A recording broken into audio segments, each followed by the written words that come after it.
What's going on, y'all? So listen. What is going on, y'all? So we are back again for a whole new reunion talk for season 4. This is episode reunion part 1, I should say, of 3 for Real Housewives of Potomac. So right off the bat, the ladies they come out. Andy asks Ashley how does she feel. She a little bit down because she misses her son. Monique on the opposite. And she like, girl, like her, girl, I'm glad that I'm gone, okay? Because being away from them 3 kids and giving me a break, I slept well in the hotel last night. But they get into it with the package from what's her name, Giselle, talking about her being shady, talking about her going to therapy. Did it work?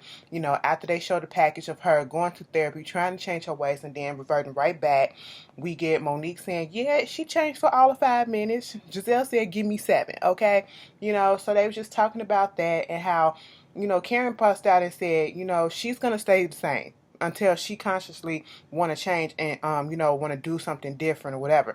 Of course, Giselle is like, it served whatever her doing, whatever she's doing, it has served her well. I said, really, has it? Okay. Then they get onto the subject of Sherman. Have you seen Sherman? I seen him at the gym, but we didn't speak to each other. Okay. And it was like, why didn't he come to the wedding? Now this is what got me. Okay, why he didn't come to the wedding? That's fine. Because he didn't want to have to see Monique. Monique said, hold up, you're not going to put that on me and make it seem as if he didn't want to come to that whole wedding just because of me. That's not what I was saying. That's not what I was saying. Okay? But at the end of the day, if you're with me, just be with me to support me. Okay?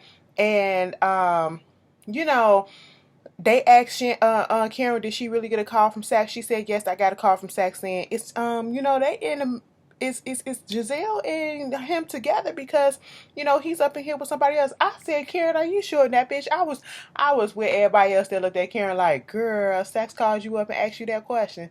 What person at Saks asked you that question all up in somebody else's business like that? What messy queen did that? Because it had to be a messy guy. Okay, but anyway, she was like, because the last time that I heard, I thought they was going to therapy together. They was all together. And so, they're not together. Giselle, made it put out that she's dating somebody else. And Andy got a feeling he know who it is, but we'll see about that in a minute. What made me annoyed with Giselle already was the fact that she started off talking about something because they was talking about Michael. Do you, the husband's going to be there. Michael's going to be there. How do you feel about Michael being there and all that? And you feel in some type of way, talk about something you don't. I'm tired of talking about this story with Michael. I'm tired of this, tired of that. Karen was like, of course. They was like, yeah, he love a camera, okay? He love Fox camera, he love this camera, he love that camera. And it was like, well, bitch, be tired until tomorrow because we talking about it. You the main one that had a whole bunch of shit to say. I said, I know that's fucking right. All y'all hoes had something to say. Now you tired of talking about it? Girl, please. So, Andy said it's a Jamal Bryant that Giselle is dating. And if you don't know Jamal Bryant, he's a pastor. He was a pastor out there in Baltimore. Now he's out there in, Eddie Long, child molester, child rapist, Eddie Long's old church in New Birth.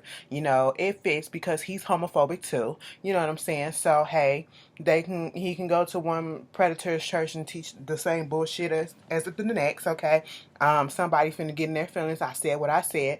And, I'm find that interesting given how big of a homophobe that he is, that Giselle is with this man and all the gays that be around him, her, and it is what it is. It is what it is. I'm just gonna let it go. Okay, Ash, let your feelings go, let it go. But I was like, he know your insides, you know his. So go ahead and get back together. Do what you got to do. I don't care for neither one of them. So, hey, hope that works out for the kids and all that stuff. Moving on from that, they get on to the whole thing about the Instagram Live and Karen and her grieving and all that. And she, LaDame is in Bloomingdale's. None of the girls had LaDame on. They said that some of them said they should have packed it. Candice said she has it upstairs in her suitcase or whatever. But, they got on Ashley and Giselle about saying that it has an elderly sin and didn't like it or whatever. We didn't say that we didn't like it. It was just that, it smelled nice. It just had an older scent. Girl, Karen said it's for everybody and everybody's win. I said, if you say so, Karen. And of course, we get on the fact that, Giselle has so much to say, So much to say about is LaDame hers? Is she don't own LaDame? And I hate when Giselle get confronted about some things because she like one of those people that don't like to own up to it. Baby, that is what you said. You basically was saying that she's just the face of her stuff. You were talking crap about her. You were not being supportive, okay? And then Karen said, how come you can't just be supportive of me? I don't talk shit about every who. I said, bitch, you didn't have to say every who because y'all know it's every hue. You know what I'm saying? Huew. Well, no, es. But, or E, just E, ain't no plural. Baby, I said, y'all starting already, y'all cutting up. But, Giselle, just admit, you thought that she had a partner. You thought and she confirmed that she does have a partner, which I'm pretty sure you do too. So there's nothing wrong with it. Like I said in the previous video, there's nothing wrong with having a partner, having some investors or whatever to help you start up a company, okay, and get off your feet. A lot of these companies and a lot of these businesses start the same way. Everybody is not made of money. Everybody needs assistance at one point or another, and that's what it was. And so, they were just talking about that. Then they get on their Instagram live stuff and talking about her way of grieving. At the end of the day, she, like Monique said, they was around. I'm so sorry, y'all. I am so sorry. Let me turn this off.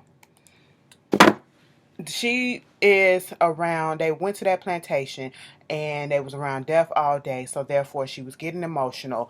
And Monique saw it. She went back to the hotel. She just didn't feel like hanging out with y'all, okay? And just because somebody says that they're grieving, what do you think they mean? They don't necessarily mean that they have to be up in a hotel, curled up in the bed crying into their pillows or whatever. They can find something else that suits them for that moment. She got on there thanking people for their support and their love, her fans and all that stuff. What is wrong with that? Why are you questioning? Like she said, why are you questioning? And then for Robin to say what she said, and then Karen was like, bitch, I don't question your and Juan relationship, so why question the process of my grieving?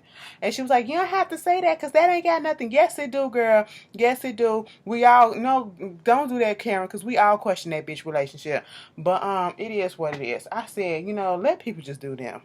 So we get back and Candice's mother is on the couch. Everybody was like, well, Monique was like, this is so weird to me having a mother on the couch. And they was like, why did you come? She was like, because bitch, I love the camera. I said, we know. Everybody was like, we know. Okay. But basically they get into their relationship and the crux of it, and to asking if therapy was still going on. They're not still going through therapy. Asking about the half brother and that whole situation, and Dorothy still doesn't get it. Dorothy is all about herself and her so-called pain. Yes, yes, it hurts you to find out that the person that you were supposed to be with, that you thought that you was going to be with forever, before y'all get together and all this stuff, find out that he had cheated on you and had a child in the process of that. Now, I need to understand was, did they break up while they were dating and then he went and found somebody else and had a baby, okay, and then they got back together? Or did he literally had a, cheated on you and had an outside child? But at the end of the day, like one of the callers, one of the questions from the audience or whatever said, you got back with this man, and not only did you get back with him, you went on here and you married him. So if you were in so much pain or whatever, you wasn't in that much pain to the point that you didn't want to marry him. You didn't have to see the child. You didn't have to be involved in the child's life. But because that is a painful thing. I do not deny that she was in pain. That hurts, whatever. Because I know if I was in a relationship with someone and they had brought back an outside child, I would not be able to continue that relationship. That's just me. That's just me. And I know it's a few other people that can do that, feel the same way. Now, there are some other people who are strong enough and feel like their love is just that deep that they can't let go of this person. They want to work it out, and that includes, acknowledging the fact that he has this child. But it just would never be me, okay? But you chose to stay in a relationship. You chose to get married, and therefore you cannot be upset at the fact that your daughter finds out that she has a half brother, an older half brother.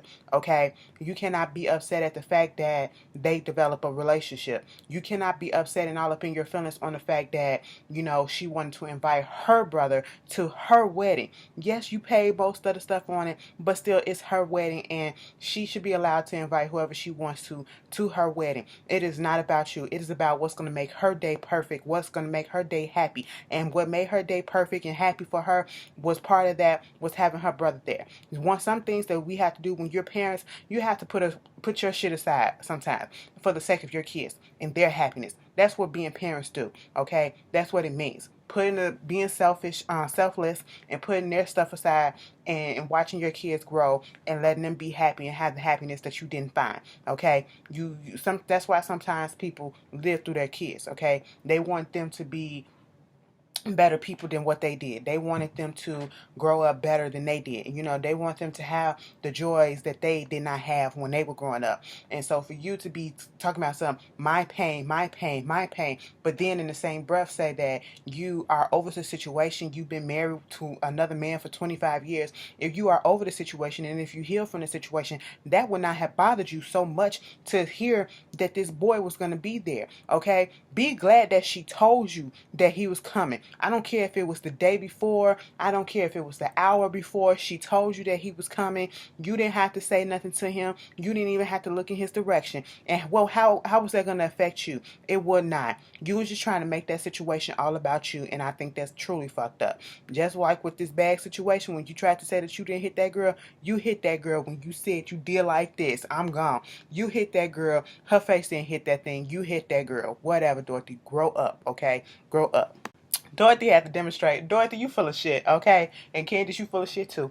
But moving on from that, they get into this whole situation about the house, the deeds, the this, the that, the who's, the what.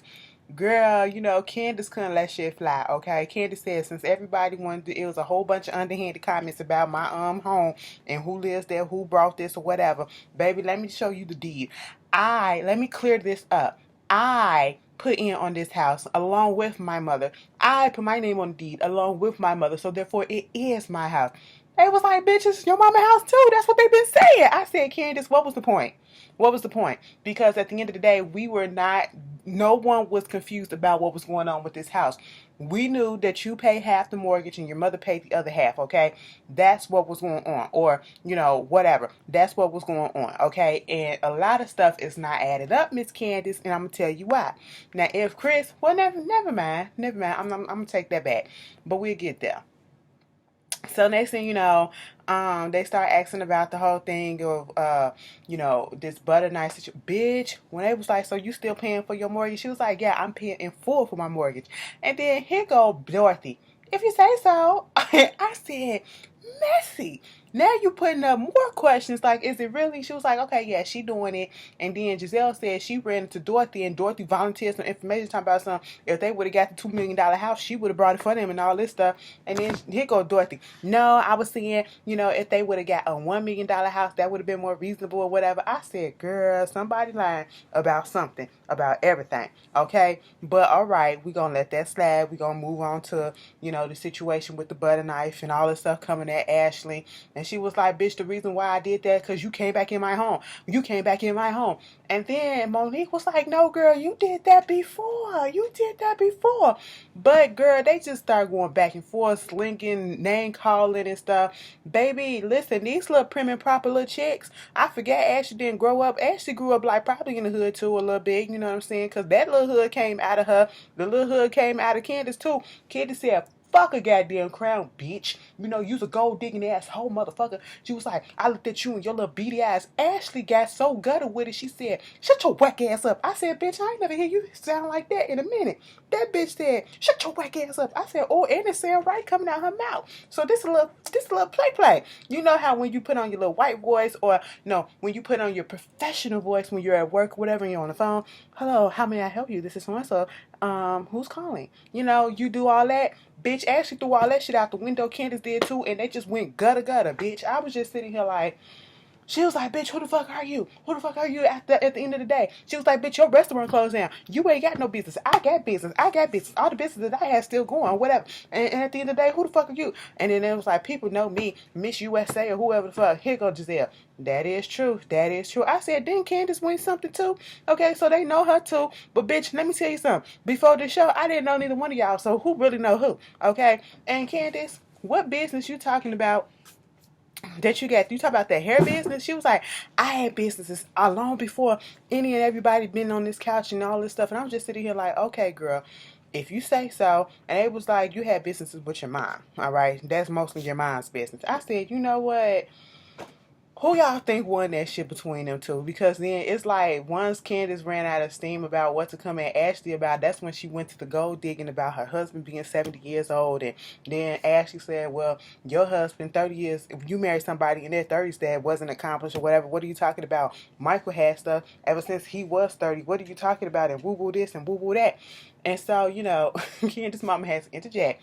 Well, what I need to say is that Chris is very understated, but, he's not going to put it out there, but he has come from a very prominent family, very wealthy family too. They own businesses as well. Here you go, Candice. They own businesses all up against the West Coast, all the way up there to West Virginia and all this stuff to the tip. And it was like, the furniture company? It was like, no, not that. It was like, oh, okay, girl. I was sitting here like, what businesses? What businesses? So Chris decided to walk away from the family money or whatever. Is that what it is? Because I'm confused about why y'all couldn't pay this mortgage yourself. All right. I was just looking at that whole conversation like, both y'all full of shit. At the end of the day, Ashley and Candice full of shit. But the gold digging stuff, girl, Candice, if you could do it, you could do it too. And Ashley, it does look like it. Okay, that scene when you was trying to get that prenup up so that you could stay in that thing once you had that baby, girl. Okay, you secured. You secured for at least another 21 years. Okay. So they get into Ashley and her whole issues. Baby, they started off with that wig. Girl, why Ashley gave mama the confessional wig at her baby shower? Why you do your mama like that, bitch? If it ain't look good on you, girl, it ain't gonna look good on her. But it did look a little bit more appropriate for her, but it still didn't look good. Burn that shit. She said hindsight is 2020, and I said, girl, you didn't look up in that mirror and didn't see that you looked a mess. Girl, okay, if that's what you think. But then they get into the whole situation about her having a kid, and she cries at any moment, and the doctor gave her permission to start working out, and she probably just going through, like, I think she mentioned postpartum depression and stuff like that.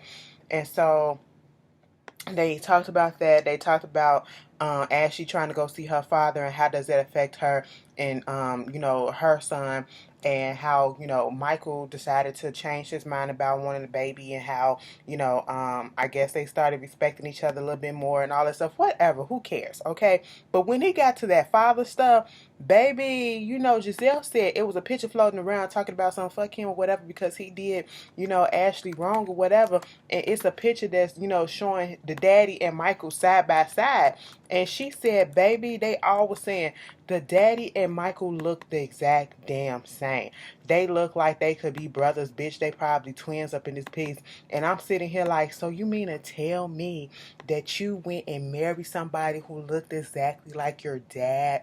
That type of daddy issue is creepy to me, okay? Because I could never, and I would never, bitch, unless my daddy got titties, okay, and a vagina. Girl, it just never would happen. That is, ooh, that sent the chill up down my spine, because they already talked about this, in a therapy session, how she looked at Michael as a paternal figure, and I was just like, girl, okay, we got some issues going on here, girl.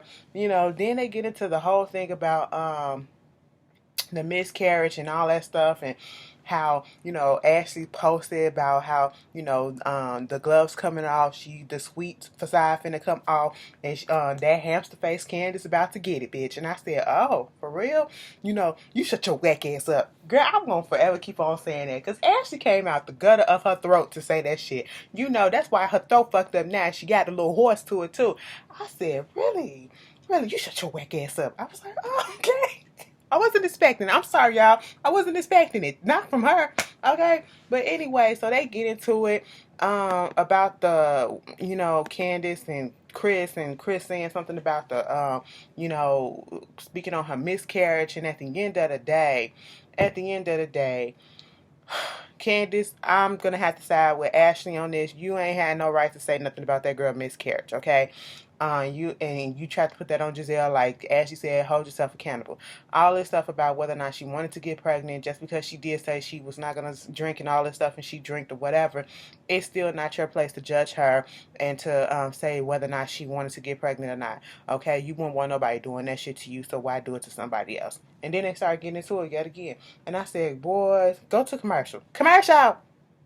Girl, they kept on going back and forth about this whole thing, the miscarriage, and do Candice feel some type of way about what she said, given that she had the baby. Then they read a tweet about Candice saying she called that girl a roach. What is what y'all calling people roaches?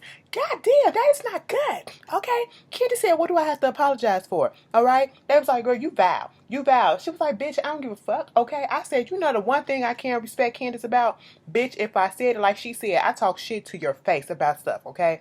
Girl, I ain't talk that shit behind your back. And whatever I did say behind your back, bitch, I said that shit to your face.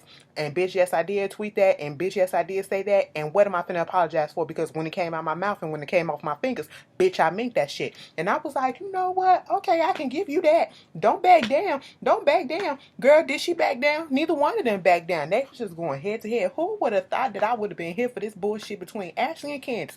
Candice, at the end of the day, you're still wrong, okay? You're still wrong. You're still wrong. And then you throwing up, she was like, when they said, bitch, you're beneath me. She said, you're beneath me, the shit that's on my shoe, bitch. And then Ashley said, oh, I'm beneath you, but looking down on you from my penthouse. Candice said, you mean your husband's penthouse. She said, bitch, you mean your mama's home or whatever. She was like, my name is on the deed. And then here go Candice, my name on the deed too.